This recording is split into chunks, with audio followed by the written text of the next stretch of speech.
أعوذ بالله من الشيطان الرجيم بسم الله الرحمن الرحيم والصلاة والسلام على رسول الله سيدنا ومولانا محمد وآله وصحبه ومن والاه السلام عليكم ورحمة الله وبركاته bokki noo ngi leen di nuyu di leen ziyaara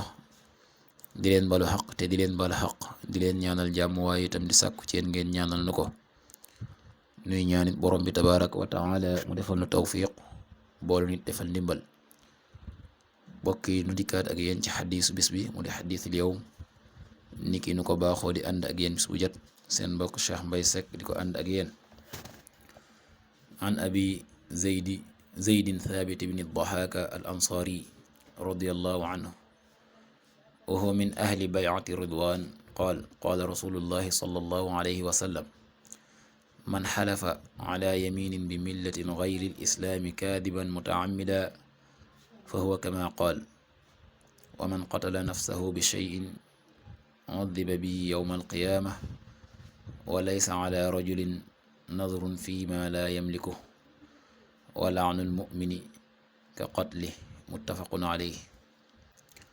Abu Zayd Thabit ibn Dahhak al Ansari yal na yàlla dolli ko ngërëm wa huwa min ahli bay'ati ridwan mi ngi bokkoon ci waa bay'atu ridwan muy ña nga xam ne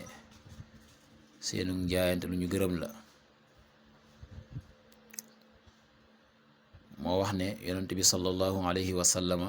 nee na man xalafa koo xam ne giñ na ala yamin ci aw ngiñ bi millatin ci diine gayril islaami judul lislaam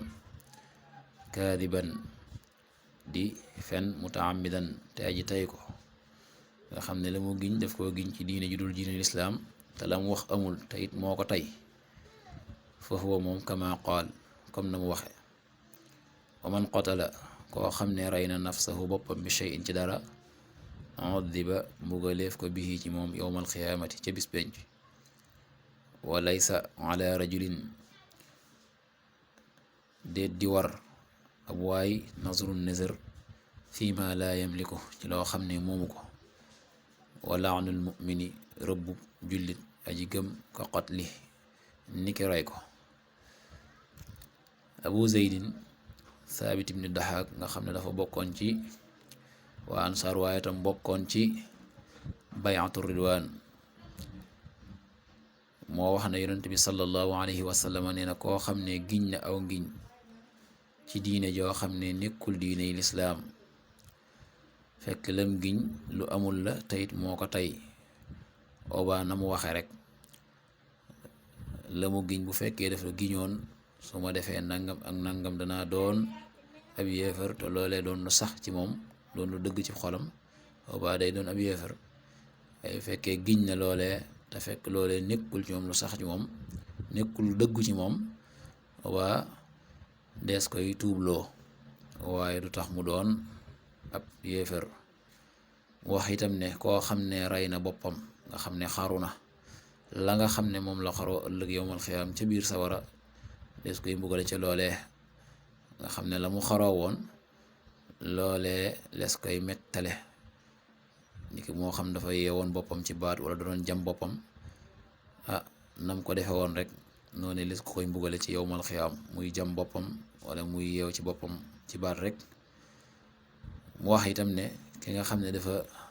niser ci alal joo xam ne moomu ko ngir bëgg cee def lu baax te alal jooji moomu ko dara du ko ca war loolu nag dafay wuuteeg su fekkoon ne dane su ko moomee ba yàlla def mu moom ko waaye bu fekkee moomu ko moom wax ca lam ci wax rek ci niser dara waru ko ca. wax ne itam rëbbu ab jullit aji gëm niki ray ko rëbbu nag mooy moolu ko ci dàq ko ci yërmande borom bi subhaanahu wa taala saral ko yërmande yi loolee moo ray koo yam.